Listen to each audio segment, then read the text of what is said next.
বন্ধুরা, আজকে তোমাদেরকে কচ্ছপ ও খরগোশের গল্প শোনাবো। একটা কচ্ছপ পুকুর পাড়ে গাছের তলায় ঘুমিয়েছিল। তখনই একটা খরগোশ আস্তে আস্তে করে ওই কচ্ছপের দিকে আসতে থাকে।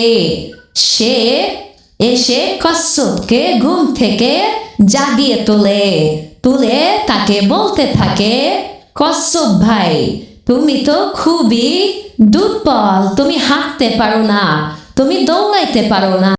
অহংকার করে খরগোশটি কচ্ছপকে বলল, যদি পারো আমার সঙ্গে প্রতিযোগিতা করে দেখাও, হা হা হা হা।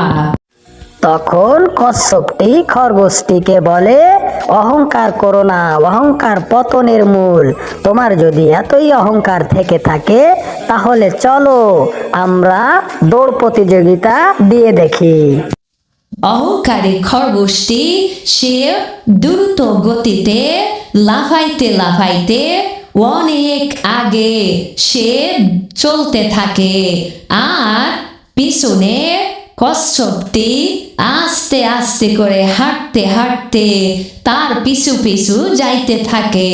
খরগোশটা খুবই দ্রুত গতিতে দৌড়াইয়ে সে অনেক দূরে চলে যায়, আর কচ্ছপটি আস্তে আস্তে করে হাঁটতে হাঁটতে তার অনেক পিছনে পড়ে যায়। খরগোশটি সে মনের আনন্দে আরো গতিতে দৌড়াইতে থাকে। সে দৌড়াইতে দৌড়াইতে কচ্ছপটিকে অনেক পিছনে ফেলে দেয়, আর কচ্ছপটিও তার হিম্মত না হারিয়ে সে আস্তে আস্তে করে চলতে থাকে। এভাবেই কচ্ছপ এবং খরগোশের দৌড় প্রতিযোগিতা চলতে থাকে। খরগোশটি অনেক দূরে চলে যায়, গিয়ে দেখে কচ্ছপটিকে আর দেখা যাইতেছে না। তখন সে ওই গাছতলা ঘুমিয়ে পড়ে, যে কচ্ছপটি আসলে আমি আবার দৌড়িয়ে তার আগে চলে যাব, এই ভেবে সে গাছের তলে ঘুমিয়ে পড়ে।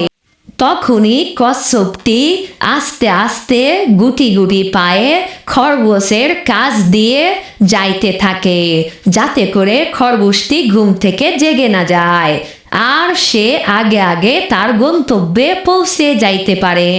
এভাবেই কচ্ছপটি আগে চলে যায়, আর খরগোশটি ঘুম থেকে উঠে দেখে সে অনেক পিছনে পড়ে গিয়েছে। তাই সে আরো দ্রুত গতিতে দৌড়াইতে থাকে, কিভাবে কচ্ছপের আগে চলে যাওয়া যায়। কিন্তু কচ্ছপ তার গন্তব্যে এসে সেও তাকে ঠাট্টা করার জন্য ঘুমিয়ে পড়ে। তখনই হাঁপাইতে হাঁপাইতে খরগোশটি তার কাছে এসে দেখে কচ্ছপটি জিতে গিয়েছে আর খরগোশ হেরে গিয়েছে। তখন কচ্ছপ খরগোশকে বলতে থাকে, অহংকার করা ভালো নয়, দেখছো আজ তোমার অহংকারের কারণে তোমার পতন হয়েছে। বন্ধুরা, তোমরা যারা আমাদের চ্যানেলটি সাবস্ক্রাইব করোনি, এখনই সাবস্ক্রাইব করে নাও, যাতে করে নতুন নতুন ভিডিও পৌঁছে যায় তোমার কাছে।